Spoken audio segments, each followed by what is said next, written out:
আজকে দুপুরে কি রান্না হয়েছে চলুন দেখে আসি।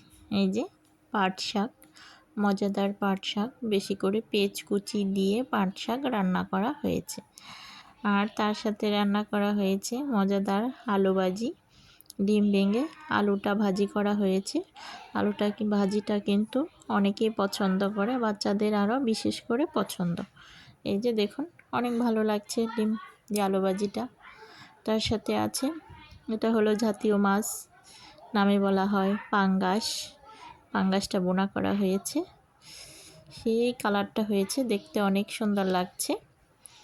আর সবচেয়ে মজার খাবার হলো আমার পাট শাক আর এই যে কাঁচামরিচ।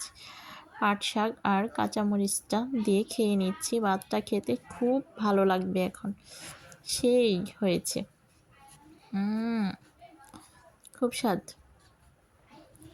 এক কথায় খেতে খুবই স্বাদ হয়েছে, খুব ভালো লাগছে পাট শাক আর কাঁচামরিচ খেতে। সাথে এই যে টমেটোর সালাদ আছে, খেয়ে নিব। আজকের মতে এ পর্যন্ত।